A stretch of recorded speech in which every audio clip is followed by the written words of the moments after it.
And then we sailed away on a ship in the sky. Maybe I'm going to bed.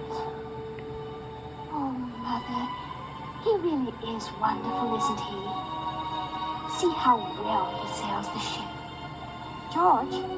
George? Oh, what, Mary? Nana, did you see? Oh! You know, I have the strangest feeling that I've seen that ship before. A long time ago. When I was very young. George, dear. Father. When there's a smile in your heart, there's no better time to start. Think of all the joy you'll find when you leave the world behind and bid your cares goodbye. High up and far, you can fly. The End, a Walt Disney production.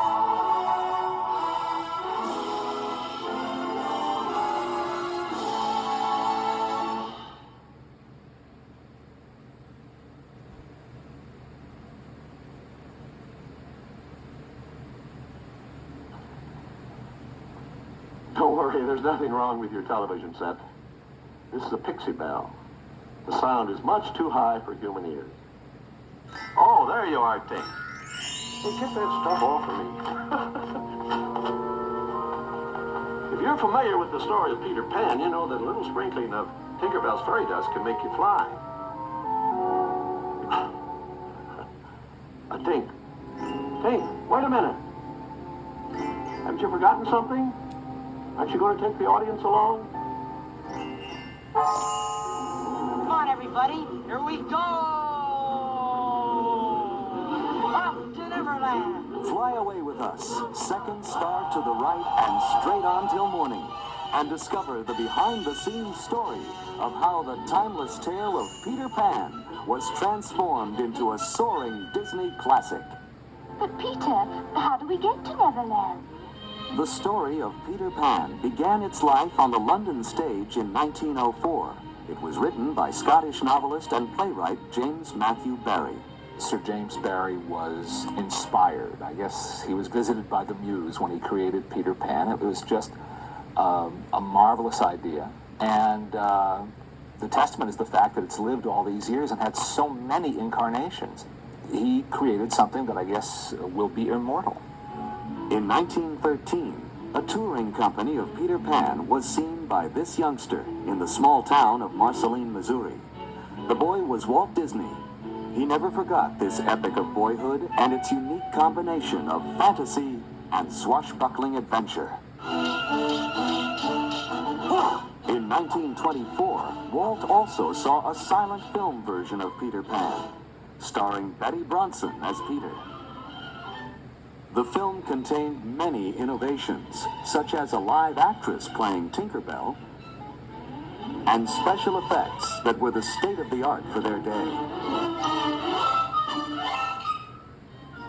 The silent film, however, adhered to many of the conventions of the stage version of Peter Pan, including the stars rather obviously flying on wires,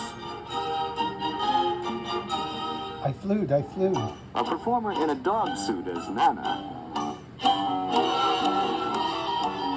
and a costumed actor as the crocodile.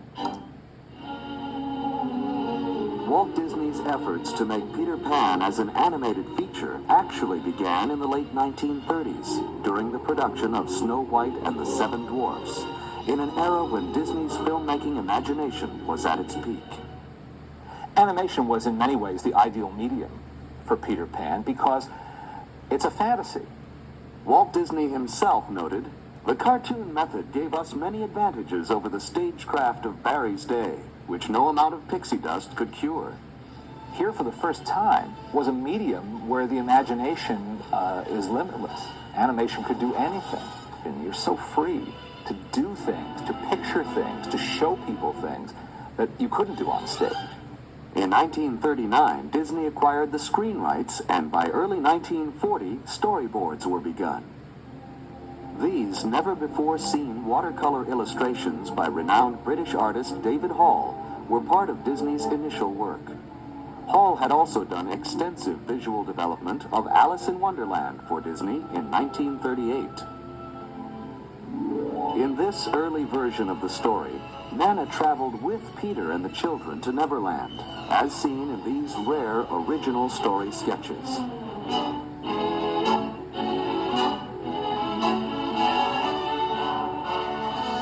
Much of the art created at this time was also darker than the original play, and far more sinister than a typical Disney effort.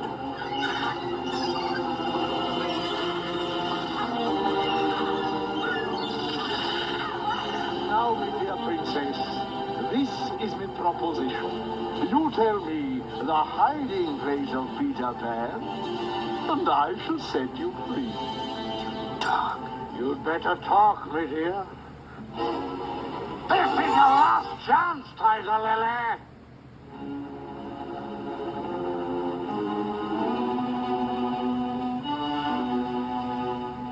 Peter! Here's your spirit.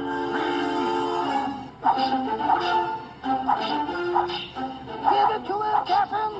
Feed him to the brisket. Tiger Lily.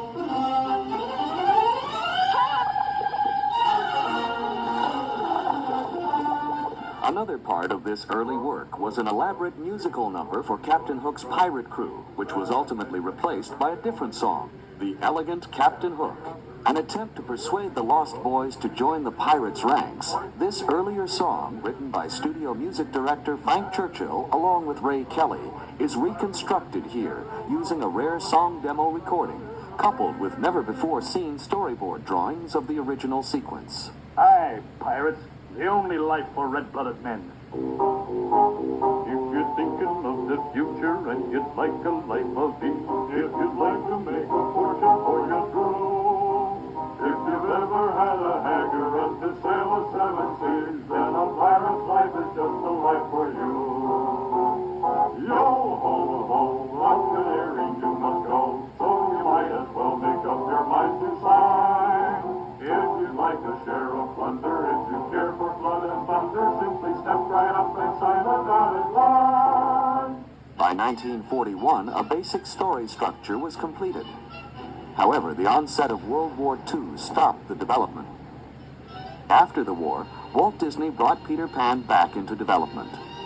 Progress continued throughout the 1940s, including extensive concept art by renowned color stylist Mary Blair. Finally, in 1950, he said, now's the time, let's do it. And they did. The Disney version of Peter Pan has another interesting first. It's the first time a boy was shown as Peter Pan. There had been a tradition from the time of Maude Adams on the stage and right through Mary Martin and in recent years Kathy Rigby, Sandy Duncan, many others have done it, of women playing Peter Pan.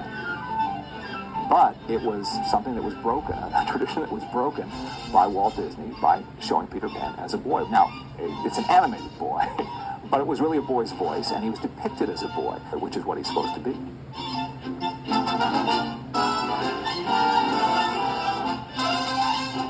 Walt assigned the character of Peter Pan to animator Milt Kahl. I remember hearing Milt Kahl lecture about animation one time, and he said that one of the real challenges for him was animating weightlessness. Animating a character who is sort of floating in midair. Not flying, but just sort of floating. It's details like that that we in the audience are not supposed to think about. Of course, we shouldn't. We're involved in the story. Young Bobby Driscoll was assigned to the role of Peter.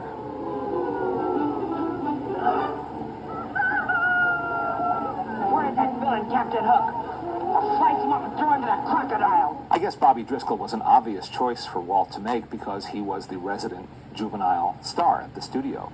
Driscoll had debuted in Song of the South, after which Disney cast him in several projects, including So Dear to My Heart and as Jim Hawkins in Treasure Island. Get on with it, girl. My name is Wendy. Wendy Moore, answer the door. Wendy's enough. Walt also didn't have to look far for the voice of Wendy. he found what he called the gentle and gracefully feminine voice in the same actress who had played Alice in Wonderland, Catherine Beaumont. I heard about Peter Pan because the studio had started working on the writing part of it. I went directly from finishing Alice and immediately started working on the voice for Wendy. Oh, slave in the mirror, come from the farthest space. Through wind and rain I am here, young mistress. Oh my goodness, you got here in a hurry. I didn't get to finish the magic words. Well, it so happened that I was in the neighborhood. Hans Conried, seen here as the face in the magic mirror, was cast in the tradition of the stage play as both Captain Hook Peter Pan. and Mr. Darling. Out! Out, I say! Hans Conried was inspired casting, you'd have to say, as Captain Hook. He was a consummate actor and had been one of the busiest and best radio actors throughout the 30s and 40s. So he was well schooled in how to act a part vocally. Peter Pan will be blasted out of Neverland forever. To bring the villainous Captain Hook to animated life, Walt assigned veteran animator Frank Thomas. So I was wondering who was going to get the juicy assignment of doing Captain Hook, and I heard that Walt wanted me to do it. I thought, gee, putting me on that kind of a villain, a comic thing. The story man, Ed Penner, had seen him as a foppish guy, grand manners, thought this was the way to live, midnight suppers, wine, all these gourmet connoisseur type things. While the director saw him as a tough, mean guy who'd shoot the cannon and shoot his own crew on the ship, and he was a menacing villain. He was a menacing opponent for Peter Pan. Now let me see. Where was I? Walt knew that for his version of Peter Pan, Tinkerbell would have to be developed as a fully realized character. From the late 1930s on, character sketches trace Tinkerbell's development, and each reveals the then current conception of feminine beauty. The character that I worked on was Tinkerbell, and Tinkerbell was visualized as a spot of light, which no doubt was something like a strong flashlight that moved around on the background of the stage. In our medium, you couldn't just use a spot of light. So I came up with the design that you see here. She's a pure pantomime character, which in itself I think is very interesting. That she didn't talk, but you know what she's thinking. There's been a rumor for years that she was patterned after Marilyn Monroe. It's the kind of likable story people will repeat because it sounds good, but it doesn't really wash because she was not a star yet. She was not a superstar or a pop culture icon. She was in Hollywood, but the designers and animators at Disney wouldn't have known who she was. I was Tinkerbell. I got this call to come over to Disney to do this audition. And they said, we want her to step on a mirror, a hand mirror that's on a dresser, look down, preen herself, and then suddenly see her hips and be very uncomfortable with the size of them. So I did. I said, certainly. And I stepped on and I looked down and I saw my hips and I measured them. I stamped my foot and marched away. And they said, would it be convenient for you to come next Tuesday? So they knew that I had the imagination that they needed. The use of Margaret Carey as a live model for Tinkerbell was only part of the considerable reference used by Disney animators to bring Peter Pan to the screen. The second part of my performance after the recording was done was what was really making the film, although in this situation it wasn't a film the audience saw. It was only for the animators, and it basically was done so that the animator could watch the action taking place. The audience always got confused when we talked about live action help.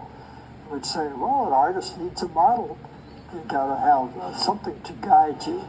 But it's also very helpful in little ways of a guy turning looking back over his shoulder, how far do you turn his head?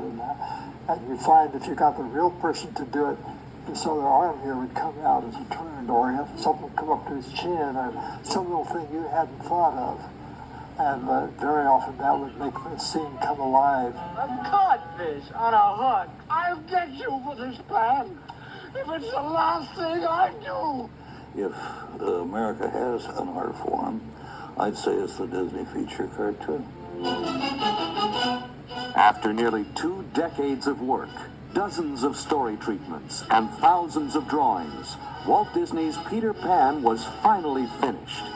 It was first released on February 3rd, 1953, and was an immediate audience favorite. It has remained one of Disney's greatest animated achievements and a beloved classic. When we watch Peter Pan, guess what? It's all safe. We all come back all right. It's a story that has meaning for everybody, adults, you know, looking back and seeing this little boy who doesn't want to grow up. The idea of keeping that youthful spirit, not surrendering your childhood, well, that's a very strong idea and a very magical one that has enormous appeal. And then, of course, it was sprinkled with that Disney magic. Talk about, a perfect marriage. Peter Pan and Disney. You know, I have the strangest feeling that I've seen that ship before. A long time ago. When I was very young. You can't go.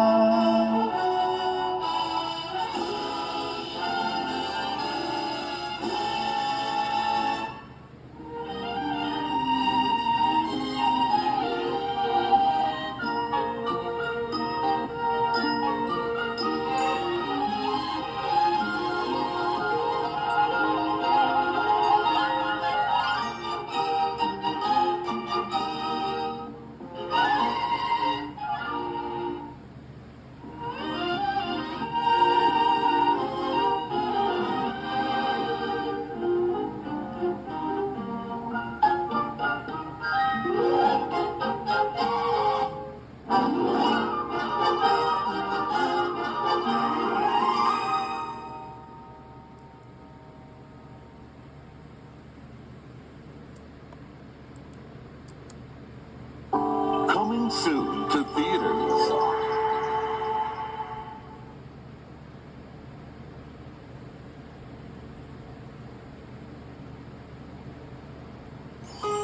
Toward the second star to the right, and straight on till morning, there's a land you've always believed in. A boy who's never grown up, and an all-new adventure waiting to begin.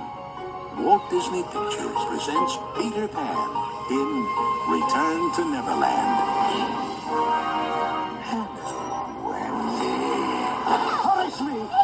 I'm not Wendy. I'm her daughter, Jane. Cast off, you mangy dog! I've got a little surprise for you, Peter Pan. For me? Ow! Peter Pan? Tinkerbell? My guess is I'm dreaming. If you're Wendy's daughter, you're gonna love it here. Coming only to theaters, the one and only Peter Pan is back. With new characters. Save me! And new music in an all-new adventure filled with Disney magic. I proclaim you, Jane, a lost boy. A lost girl. How will I ever get back home? The only way out of here is to fly. I've got to try. Walt Disney Pictures presents I'll always believe in you, Peter Pan. Peter Pan in Return to Neverland. Okay, Pink, let her have it. An all-new adventure coming only to theaters February 2002.